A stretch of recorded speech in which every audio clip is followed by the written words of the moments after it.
Well, we know this to be true, that God is good, that God is just. The God of today is the same God of the Old Testament, the same God who ended the lives of entire groups of people. And so those in our faith would have the question, or those looking at our faith would have the question, is that same God that's good and just also cruel and unloving? Tonight's speaker at our Friday Forum will address just that. Now, I want to remind you that if you're in the room, we'll have a chance for you to ask live questions. If you're online, you can send your questions to me in the live chat. It says Brian Mengel, MC. And throughout Charles's talk, I invite you to send your questions. Then we'll put those all together. At the end of his talk, we'll get a chance to ask those live. So again, if you've got a question tonight, please use that live chat feature. Send it to me throughout the talk, and we'll get to those at the very end. Tonight's speaker is Charles Jackson, a longtime member of the Ambassadors Forum, speaking on progressive theology, modern culture, critical social justice, atheism, false worldviews, and tonight, Old Testament genocide. So please welcome to the Friday Forum, in person and online, Charles Jackson. Sure.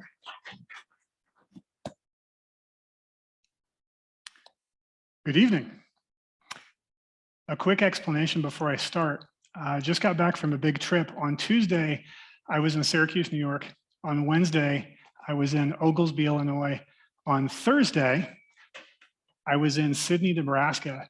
And Thursday morning at 6:30, my family and I, we made a 20-hour trip to go from Sydney, Nebraska to Beaverton, Oregon, where we arrived at 1:30 a.m. this morning. So my body is in my brain right now. We're straddling 4 different time zones. Bear with me. I think I'll do okay though. In apologetics, we want to be direct. We want to take on all the hard challenges. And at the Ambassadors Forum, we like to present God as he is, not as we want him to be, which means we don't run away from the hard questions. Today is about one of those hard questions. But first, to ground ourselves in the character of God, we read from Exodus. As you listen to this, please think of the 2 sides of God's character that he's telling us about here. The Lord, the compassionate and gracious God, slow to anger, abounding in love and faithfulness. He maintains love to thousands and forgiving wickedness, rebellion, and sin. Yet, he does not leave the guilty unpunished. He punishes the children and their children for the sins of the parents to the 3rd and 4th generation, which again is from Exodus 34, 6 and 7. And we're going to come back to this very foundational chapter at the end. In presenting the God of the Bible to folks, to non-believers, to folks who aren't Christians yet, there are sometimes hurdles that we have to overcome. There are hurdles you have to clear to reach belief in Christ. A low hurdle might be something like the Trinity. How could God be 3? How could God be 1? How could God be 3 in 1? That doesn't make sense. And although that's perplexing, it doesn't really keep, in my experience, it doesn't really keep anybody away from being a Christian. A higher hurdle, maybe a medium-sized hurdle, especially nowadays, is convincing folks who aren't Christians that God's sexual ethics, as explained in the New Testament and Old Testament, are better and moral and right compared to what our current Western sexual ethic is. In my experience, that tends to be a little more difficult to explain. It's a higher hurdle over to come. Tonight, we're talking about what I see as a pretty high hurdle, because it gets to 2 things that folks see that are irreconcilable. If God is loving, why, especially in the Old Testament, does he kill whole groups of people, or almost whole groups of people? And again, the non-Christian world might see these 2 things as irreconcilable. As Christians, we say, on the left side of the screen, God is love. He's not just loving, he is love. We say that God loves the church. We say that God loved us before we loved him. His love is the spark plug. It's the foundation of our relationship to God. But then, in the Bible, we also say that God killed everybody in a flood except Noah's family. We see that God wipes out everybody in the cities of Sodom and Gomorrah except the family of Abraham's nephew. We see that God kills every firstborn Egyptian child and drowns their whole army. In the Old Testament, God tells one tribe of Israel to kill 3,000 people from all the other different tribes in one case. He also plagues a whole nation, sends plagues to them. We're experiencing a bit of a plague right now. In Numbers 31, he kills the Midianites, and he doesn't just kill the men. He tells the Israelites to go kill the women and their young boys too. He spares only the girls. And God kills the Canaanites all throughout Joshua and Deuteronomy. It's a high hurdle to overcome because it sounds like a discrepancy between a statement of God's character, that God is loving, and then a statement about God's actions, that he kills whole groups of people. As the atheist writer Joshua Kelly challenges Christians when he says, Christians keep saying that the God of the New Testament is completely different than the God of the Old Testament.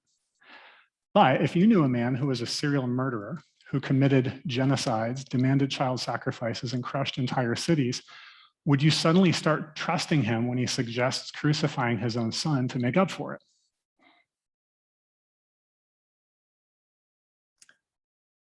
It's why some folks then conclude, I can't imagine why a loving God would unmercifully kill whole groups of people for no good reason. It's just excessive, it's just wrong. I'm a kind person. A kind person wouldn't do those kind of things, would you? Before answering those questions, I want to say sometimes churches don't confront these hard chapters. Sometimes we gloss over it, we skip it, we pretend it's not there. God's killing of the Canaanites might not have been in your 6th grade Sunday school class. Christian kids might be discipled by their parents and have devotions every single night with their mom and dad, but if their mom and dad hide the Old Testament violence from them, and then a skeptic challenges them with, when they get older, how can you believe in a God who kills children? That young Christian might say, wait, what? God kills children? I don't know what you're talking about. That can't be true. It can be very jarring. Then the skeptic might point them to something in the Old Testament where God wipes out a whole nation or a whole tribe. And this young Christian might say, my parents didn't tell me about this. My church didn't tell me about this. Maybe my atheist, skeptic, agnostic coworker is correct. I wouldn't kill whole groups of people. And because this potential hurdle was never confronted when the Christian was younger, now the churchgoer stops going to church and never subscribes to Christianity again. We at the Ambassadors Forum, we believe and we've learned that there's a better way to deal with these difficult passages in the Bible, which is to confront it, explore it, and teach it. My wife and I learned a long time ago that we want our children to hear the very best challenges to the Bible coming first from us. We want to plant these, we want to expose them to these questions. By teaching our kids that God does indeed kill very large groups of people and explaining the reasons for it, our kids learn how God balances forgiveness and justice. Now they've been exposed to the morally hard chapters and they're a bit immune to it. They grow as Christians and they learn of it. They learn from it because they learned again how God's forgiveness and justice go hand in hand. I draw your attention to the 3 underlined parts of this verse from 2 Timothy 3, where it says, all scripture is God-breathed and is useful for teaching, rebuking, correcting, and training in righteousness. All scripture is God-breathed, it's from God, and it's useful. He has it in there for a reason. If we ignore it, then we've ignored the full counsel of God. So let's do it. I want to confront a difficult passage in the Bible where God kills very large groups of people. It's the kind of chapter, it's the kind of story, the kind of history that non-Christians might reject. Let's explore it with eyes wide open. And I say I didn't choose an easy one. I didn't choose one with lots of outs and quick, easy explanations. This one is pretty hard. The whole text is very, very long. Here it is right there. This is from Numbers 31. It's virtually the whole chapter. We won't read it all. For Stephen way in the back, that might be really hard to see. It's pretty small font. So what I did is I summarized it. Here are all the historical claims in the chapter, and these are all the morally difficult parts of the chapter. And I walk you through them. God says to Moses, take vengeance on the Midianites, the Midianite nation, the Midianite people. So the Israelites fought against Midian as the Lord God commanded Moses, and they killed every man.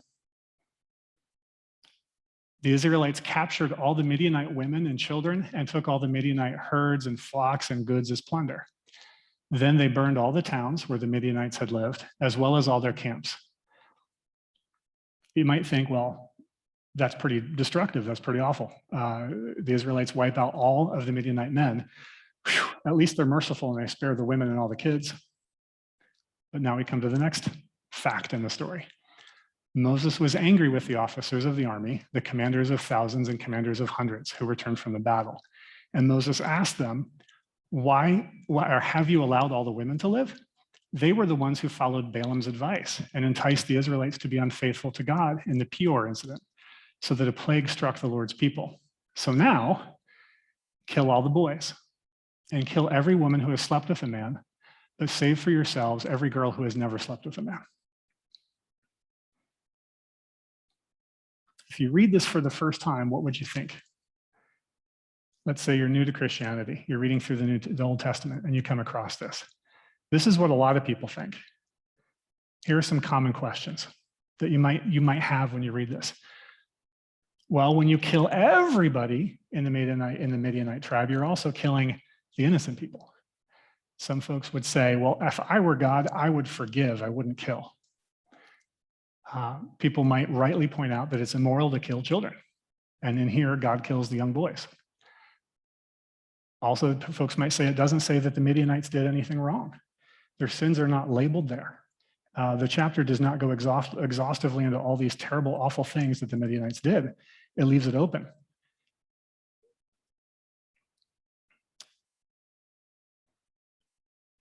Before we answer these, and we're going to answer all 5 of these questions, we're going to go through all of them. Before answering that, I want to go on a quick tangent. Sometimes when we're confronted with Old Testament facts and history that's very difficult for us to accept, there are a couple things we do wrong. The first thing we sometimes do wrong is that some pastors and Christian writers come up with wrong ways to explain Old Testament passages.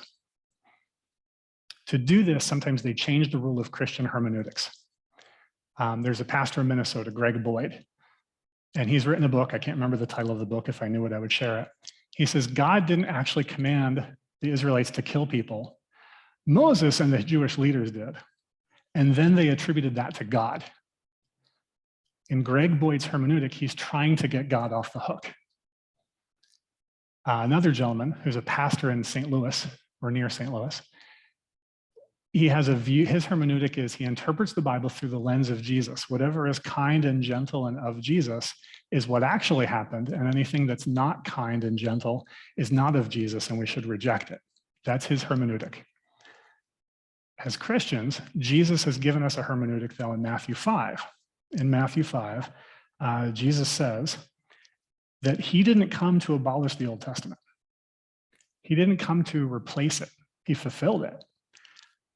He said the Old Testament would not disappear. He said the Old Testament is authoritative, even down to the smallest little letter, the smallest little apostrophe. And it doesn't disappear, and we ought not rearrange it. And if we rearrange it, then we will be called least in the kingdom of heaven. Another temptation we have that I feel sometimes, I used to, when I would read about genocide and killing in the Old Testament or morally difficult passages, is I would feel some shame. I would wish that the Bible said it differently. I would wish that there was a happy ending, because I was raised on happy endings. That's what we have in Western stories.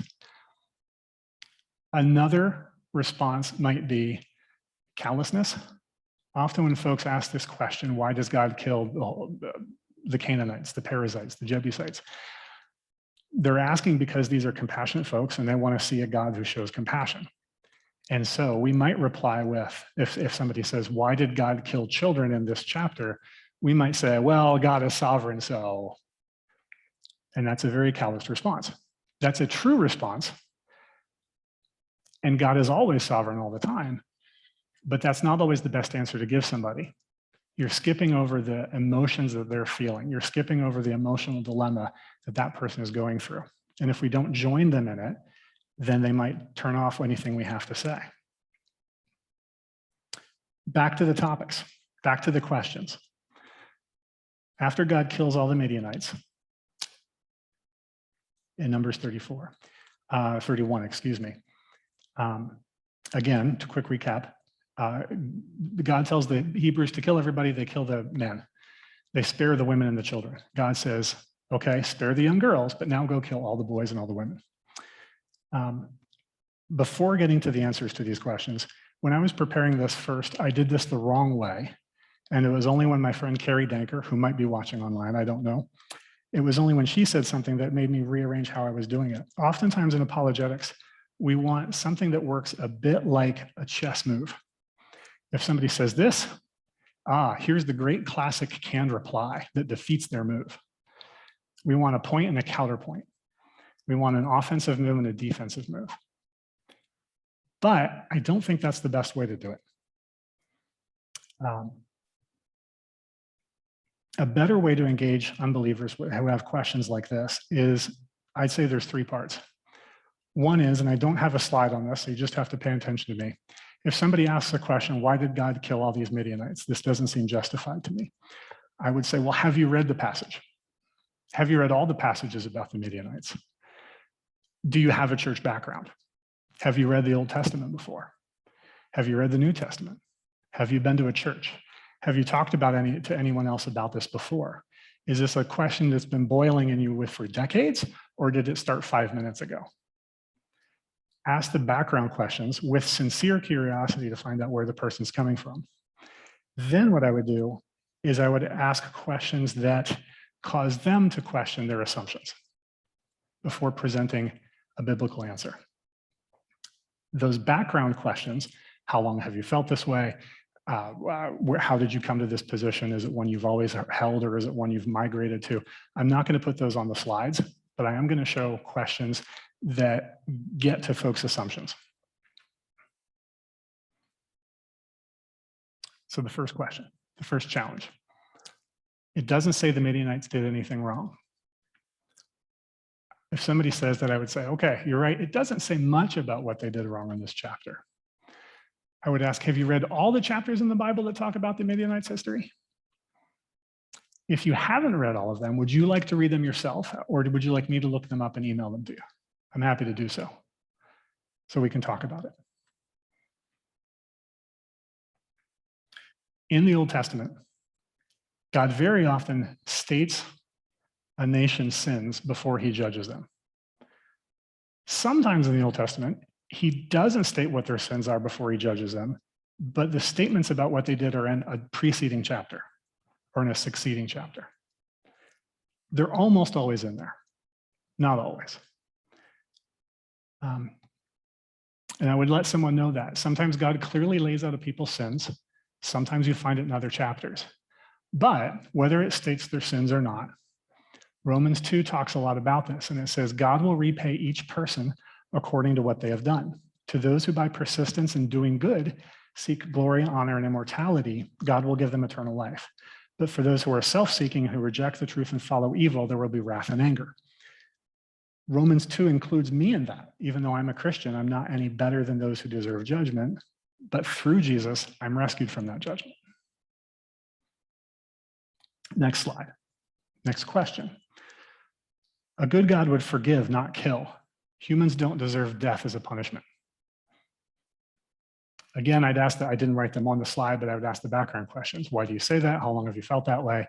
How did you come to this position? Have you read about this before? Have you asked anybody about this before? Or is this the first time? Then ask questions to cause them to question their assumptions. If God forgives all evil automatically, then does justice really exist? If God is never just and he's only forgiving, then do our actions matter? Do our actions have consequences? If God is universally automatically forgiving, does that remove consequences?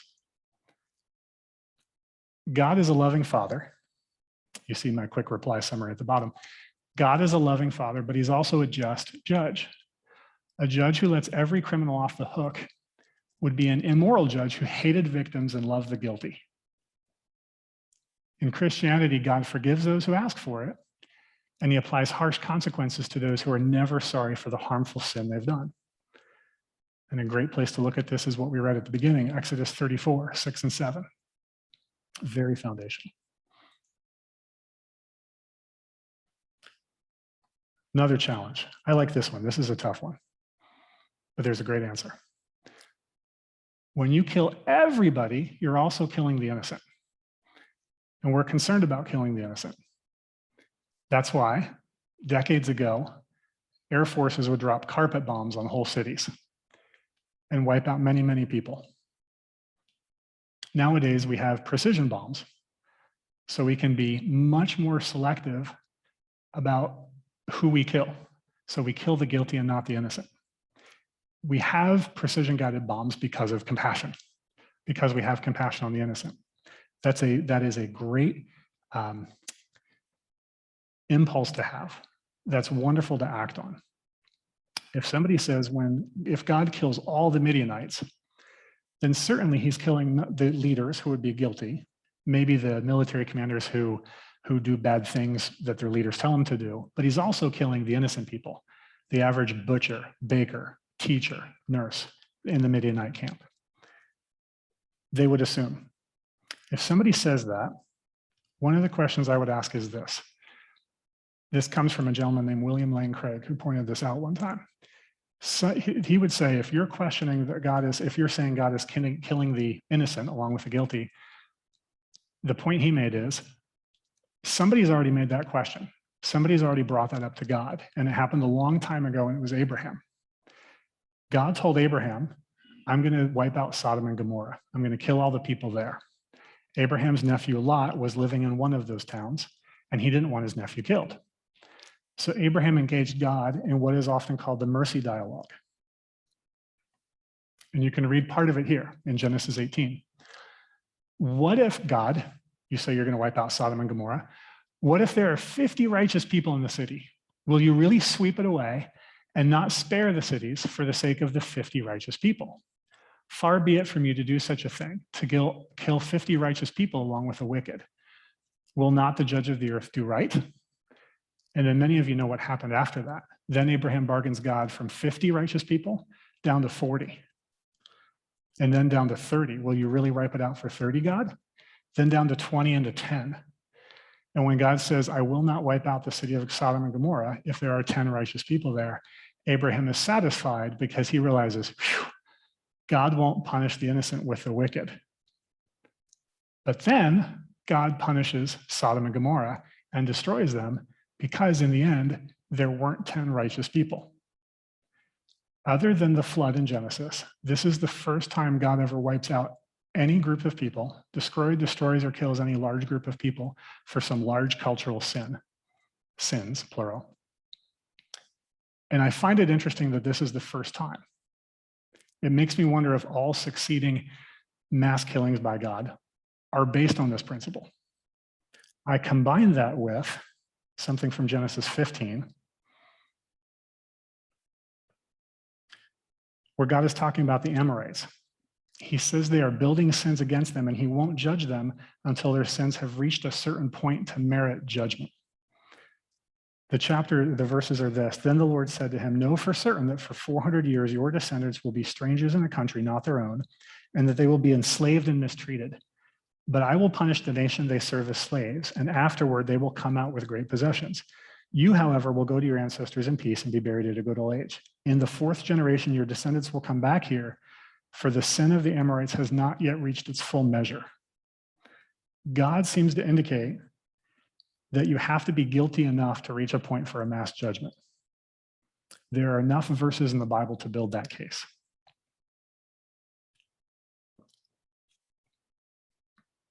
If somebody is concerned about innocent people being killed, one of the things I would say is God is very concerned about that too, which is why he doesn't punish righteous nations, only wicked ones.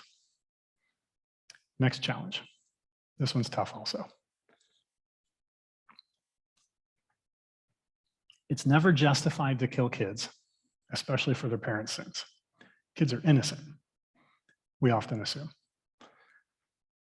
If somebody said that, some disarming questions you could ask are, is God just if we all get different lengths of life? Some people live for 95 years, some people live for 95 days. If God made us, does he have any ownership rights over us? Does he have the right to take us whenever he wants to? I might also then start challenging and saying the Midianite adults are guilty of Midianite national sins, but is it possible that their kids could be guilty of other sins? I'd also use God's knowledge, perfect knowledge, and say, does God know what these Midianite children will grow up to do? He does know what they grow up to do, and he's choosing to take their lives at an early age. And then conclude with, it's right to protect the life of children. Jesus said that those who harm children would be better off drowned with basically a large rock tied around their neck because he values children. But I sometimes see kids participating in their parents' sin. I can see how if left to themselves, these Midianite kids would repeat Midian's evil. And I could see them killing the Israelites in vengeance. And then again, concluding God made everybody, and he has creator's rights. He can take any of us at any time. We're not guaranteed a long life. Lastly, I would say that about this topic, we often want justice here that we can see to know that God is just. But the venues that God has given us for justice are not just this life, they're this life and the next life. We do not see perfect justice in this life. Sometimes we might see something that approximates it, but the next life is the primary venue for meting out justice, according to the Bible. Last challenge. A kind person wouldn't wipe out whole nations. I'm a kind person, I wouldn't do that. I would be loving and gentle and forgiving, and you probably would too.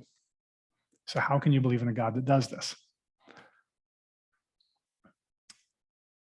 I might ask a couple questions to the person, challenging their definition of kindness. I would ask if their definition of kindness is authoritatively true. I would also ask questions like this one at the top. Is God like us? Is he just a big human in the sky? Or is he much, much different than we are, categorically different? I've also asked, do national sins exist and should they be punished? Or do only personal sins exist? Biblically speaking, they both exist. That's true in the Old and the New Testament. Now, if somebody asked me, would I wipe out whole groups of nations? Here's my answer. I would not wipe out whole groups of nations. I wouldn't and I shouldn't, because I'm not God. But if God has perfect knowledge and he's just, then he would and he should. God is a loving father, but he's also an all-knowing judge. If our sins deserve death and he knows and he never gives sin what it deserves, then he never shows justice. And since he knows all of our evil thoughts and motives and future actions, then he can judge with perfect justice. In law, we have rules and we have investigations in court cases to get perfect knowledge, to get the best possible knowledge we can so that we could administer a judgment. We seek out evidence, witnesses, corroborating witnesses. We allow advocates and cross-examination. We're trying to get the best knowledge we can so that we don't make a fatal error. But God already has perfect and accurate knowledge of not just what we've done, but our thoughts and our lives. If he judges, it's a righteous judgment because he's all-knowing and he is a perfect judge. And I call all of us back to Exodus 34, 6 and 7. And in apologetics, there's a couple different ways to do it. There's a couple different ways to dialogue with folks. We have options. When dealing with God's justice in the Old Testament, we could do a couple things. We could memorize the whole Old Testament and every part where God administers justice, and we could memorize every single sin that God lists about why he administers justice. But that's awful hard to keep at the ready when we need it. Read the Old Testament, read about these passages. But instead of memorizing all that and having perfect canned replies, again, if somebody pulls out their question, you pull out the perfect answer. Instead of doing it that way, one of the things we could do is just memorize Exodus 34, 6 and 7. Because this is a lot of what God's justice in the Old Testament and forgiveness is based on. This comes from when Moses asks to see God. So God's going to show himself to Moses. God hides Moses in a rock and then passes by Moses. So Moses can get a sense of what God is like. And it made him tremble. And here God defines himself. It's one of the few places he defines himself in the Bible. And when he's given a choice how to define himself, he doesn't define himself as all powerful. even though he is. He doesn't define himself as infinitely creative, even though he is. He doesn't define himself as the God who will send Jesus one day, his son himself, even though he will. And those things are all true, but he defines himself as loving and patient and forgiving, but balanced with justice. The Lord, the compassionate and gracious God, slow to anger, abounding in love and faithfulness, maintaining love to thousands and forgiving wickedness, rebellion, and sin. Yet, he does not leave the guilty unpunished. He punishes the children and their children for the sin of the parents to the third and fourth generation. I said it earlier and I say it again. If God perfectly loves righteousness, then naturally he must perfectly hate wickedness. They are two necessary sides of the same coin. If God forgave every bad act all the time automatically, then sin and evil and hate and murder do not matter. They're superfluous. But because God judges sin and judges sin harshly, that means it does matter. If God never judged nations, then goodness wouldn't matter, and the lives of sin's victims wouldn't matter. If there were never any punishment, then mercy would be automatic. And if it's automatic, it's not really mercy. If God never punished sin, he'd be a terrible, awful, unjust judge. But because he does, he is a just judge.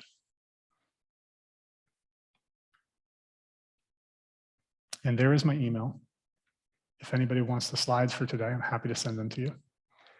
If anyone has any questions afterwards, we'll do questions now. But if anyone has any questions afterwards, feel free to email them to me. I'll do my best to find the answers to you. And that, before we do questions, that is the end. Okay, well, those that are watching online have been sending questions in. And if anyone in the room has questions, Rex will be roaming around with a microphone. So Charles, let's get to it. We've got a couple of questions here from the live chat. The first one is, if you could, and this is probably something that you hear often, but the difference clearly between mercy and justice when it comes to God. Excellent question. Thank you for asking that. The best way I've heard it described is from a pastor, maybe a guest pastor at the church I grew up in a long time ago, where he defined three things. These are just his summaries, but they're good paradigms for looking at the Bible. He defined three things. Justice is getting what we deserve. If you do good, deserve good. If you do bad, you deserve bad, based on Romans 2. Mercy is not getting the bad things we do deserve, which Jesus provides us through his death on the cross. And grace is getting good things we don't deserve. That is the paradigm I look at this issue with. Those are the definitions I personally use. I believe they are fairly good summaries of the biblical topics of mercy, grace, and justice. Let's see, we've got a question here that says, so God sometimes makes the undeserving partake of group punishment. How do I explain this to a skeptic? That's an excellent question. One of the things I would do is, if the skeptic is honestly wrestling with this, I would acknowledge that that is true. I would acknowledge that their emotions and their inclinations are correct. They don't want an innocent person to be judged. Ultimately, in the end, I would rely on God's perfect justice and again state how this world is not the final and the perfect venue where God administers justice and mercy and forgiveness. It's this life and also the next life, primarily in the next life, and we don't get to see it. And we have to act on faith as we understand God, as we try to understand God. Next question is this: if we are called to follow God, what should be our position about the killing of groups of people? If we're called to follow God, what should be our position as it relates to the killing of groups of people? That's a general question. And if that came from somebody on the chat, if they are hearing me, I would love to hear more specifics. Okay. Because my brain's going in about 4 different directions, again, with the 4 time zones that my brain is currently living in, East, Central, Mountain, and West. And I don't know how to be specific enough to give you an answer that satisfies you and me. Okay, so if that's you in the chat, take up Charles's invitation, just to follow up in the chat, and we'll get to that in a second. Real quickly, Charles, this is an easy one. We'll give you a softball, and then we'll get back to the other ones. Can you put your email address back on the screen? Maybe Byron can help with that. Folks are asking for your email. So we'll get that back up on the screen. A question here. This is a long one, so hang tight here. This says, you mentioned that Brian, is it Zond, applies the filter of what Jesus thinks to the rest of the Bible. There's the email address, by the way. What Jesus thinks to the rest of the Bible to see what it is from God and what it is from mankind. You said that his filter was anything kind and gentle, etc. But is that the right filter? What does Brian Zahn do with the following verse, Jesus' own words in Matthew 10? Do not think that I have come to bring peace to the world, to the earth. I have not come to bring peace, but a sword, for I have come to set a man against his father, and a daughter against his mother, and a daughter-in-law against her mother-in-law. What do you think about that? There are a couple of verses that a couple of things that Jesus says that destroy Brian Zahn's own hermeneutic for looking at the Bible. I believe, this is where I have to be a little bit careful because he's not here and I can't speak for him. And I haven't read all his books. I've read short articles and I have barely greater than a Wikipedia understanding of his own theology. I believe what he would say is, those are things that, if that's what that says, I believe what Brian Zahn would say is, that was changed by people who came after the apostles to make Jesus seem harsher than he really was, I believe. That's my best guess, but you'd have to ask the man himself. A question here in the chat. Does this seem harsh? Does God's position on this seem harsh? And how do we easily get into conversations with others in regards to this topic? It seems harsh to some groups of people, but not others. Some very good friends of mine work with Muslim refugees here in Portland. And I know some folks who work with Muslim refugees in Afghanistan 10 years ago, 15 years ago. And I know some folks who work with Muslims, and what they've told me is that many folks in Islam would not have a problem with God judging folks. It's sometimes more difficult for them to believe that God would forgive or should forgive. So you have at least that population that wouldn't have a problem with God's penal justice, with God's punishing of people, even to death. You would have a problem, though, with folks who have maybe grown up in the West, United States, Canada, Western, the Anglosphere, I'll call it, where we're brought up again, where every story has a happy ending, and we shouldn't be cruel, and we haven't been raised with a sense of God's judgment. We define justice often as getting good things, and we stop there. Often in the West, we don't have a concept of our own sin. And so for folks in the West, it might be difficult, but for folks who grow up in Islam, it might not be so difficult. I think the second part of the question asked was, how do we get into a conversation about it? Mm-hmm. I don't know if this is the best way to present the best topic starter, but if we're going to be comprehensive in what we do, and if God's Spirit is working in folks, then we shouldn't be afraid to bring this topic up, because again, by bringing up God's fatal justice, sometimes fatal justice, it gives us a chance to explain that sins are serious, they deserve death, and if God never administers the appropriate punishment, he's not just. And if there is no justice, there truly is no forgiveness. Balancing that out. Sorry, that's a long answer. That's great. What do you think about the argument used in the Old Testament about hyperbolic language? We find out later in the Bible that all the Midianites were actually not wiped out. Great question. And I was thinking that as I prepared this, I actually talked to someone about this a little while ago. There's a right way to look at the Bible. When we look at the Bible, we want to be systematic. We want to honor Jesus, the hermeneutic that Jesus gives us in Matthew 5 about how the Old Testament has not been done away with. He fulfilled it, but it's not abolished. Because the Midianites do later appear, There are a couple explanations for that. One explanation is in Numbers 31, where God says he kills the Midianites. I don't know that it says he exhaustively kills all the Midianites. It could mean that he's killing these Midianites, which could be the bulk of the Midianites. It could be the ones who just did the especially terrible wrong things, but maybe there were some peripheral towns that didn't. I don't know the answer to that. I don't know if Old Testament historians know the answer in perfect specificity either. That's an excellent question. That's something I've been wondering myself as we prepare this. So I don't know if it's hyperbolic language.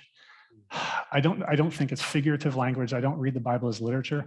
Numbers 31 is written as history. My assumption, this is just my assumption, is that God killed these Midianites, which represented some proportion of all the Midianites, but not all of them. This person writes, the Bible is clear. God is a God of love, and God is a God who judges. Does one beat out the other?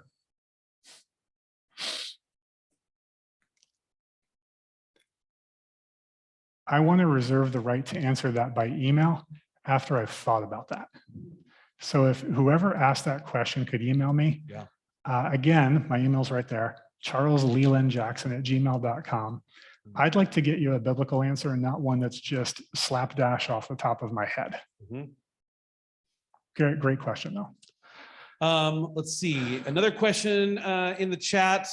Again, if anyone in the room has a question, Rex is standing by. Another question in the chat says, the Bible says the Lord is compassionate, gracious, and slow to anger. How does that relate to the idea of him and your topic tonight about killing large groups of people? The slow to anger part, when it comes to large groups of people, if you look at the Old Testament history, where those folks get killed, never, I want to say that I know of, there are no exceptions to this. There could be one I'm not aware of. When it comes to judging national sins or tribal sins or regions of people for a sin, it often takes generations. Again, from Genesis 15, which I read earlier, where it says that God is going to, the sins of the Amorites have not yet reached their, I can't remember the word. They've not reached their level that requires his judgment. He said it's going to come 4 generations later, I believe. And so oftentimes God is slow to anger. It takes generations for this to build up.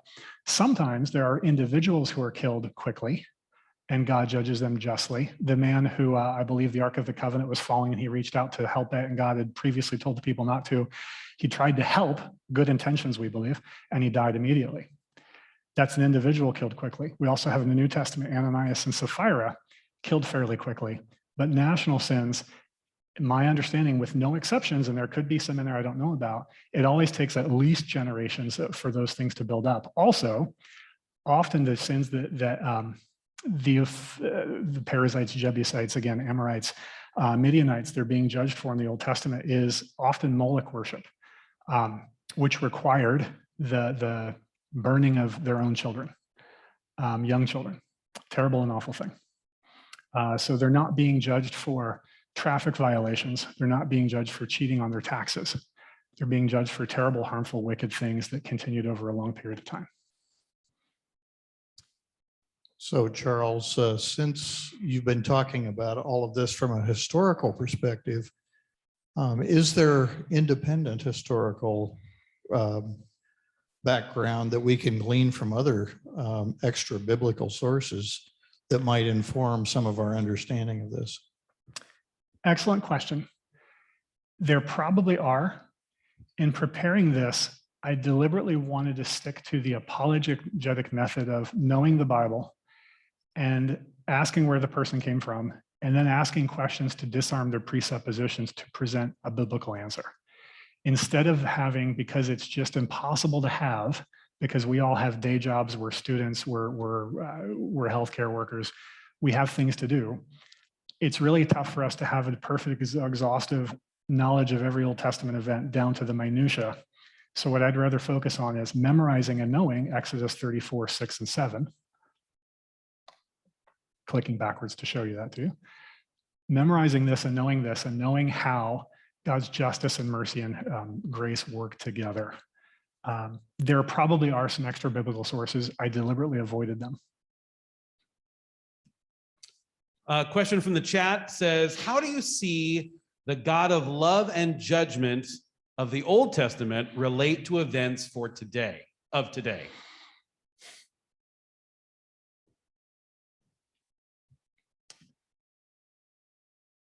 That's another very meaty question that's broad. I would love some details, but I'm gonna instead of asking for a follow-up question, I'm gonna take an attempt at an answer.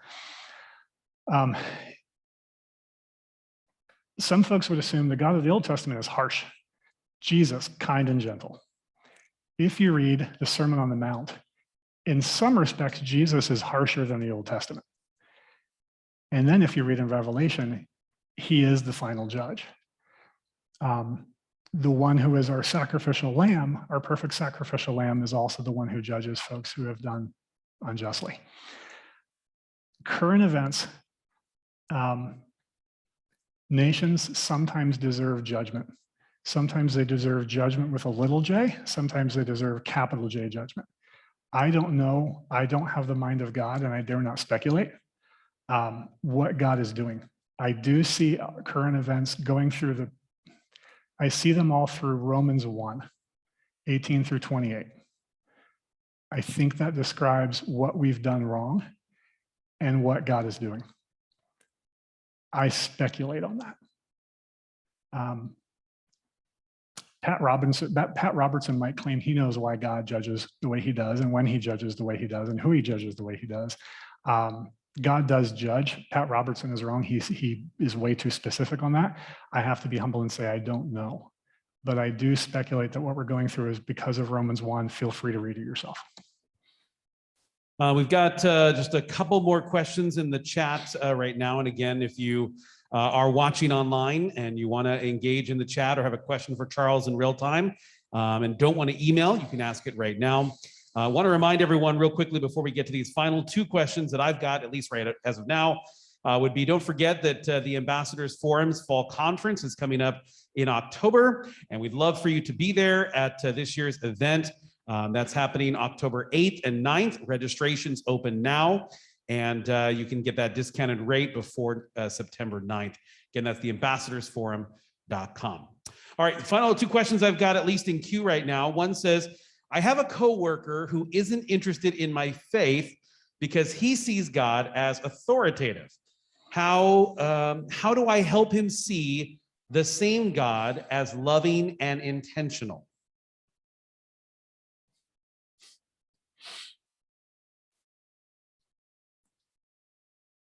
This is another one where I love more specifics, because if I knew the specifics, I think probably all of us, we would answer different ways depending on what the details are. This is maybe not the answer you're looking for, but this is something you can apply at every time. Stay with your friend, keep in contact with your friend, wait for those moments to come up where you can share that, where you can share the way God works, when you can share God's, I think you said, what were the words again? They see God as authoritative versus loving and intentional. Versus loving and intentional. And God is authoritative. Maybe in this case, the individual writing the question means punitive or harsh or like an angry father, possibly. It's hard for us to change folks' conception of God. We can sometimes do it through our own demeanor. We can see it. We can do it through exposing them to Christian fellowship where they see it in Christian fellowship that shows right, loving, humble relationships among Christians. Sometimes the answer isn't a theological answer or something you put in the words. Okay.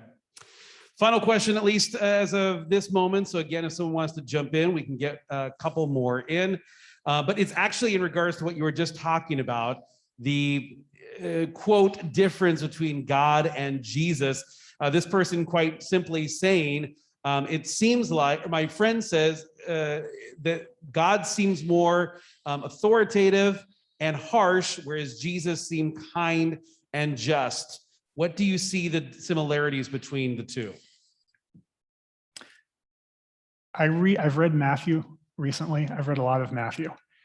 If you read Matthew, go through Matthew and underline every spot where Jesus doesn't seem gentle and kind based on our current definition of gentle and kind.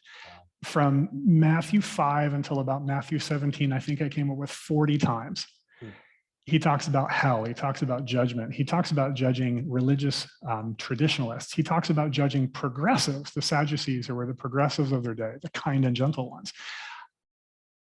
If you read that, you will see that Jesus is very authoritative and also gentle.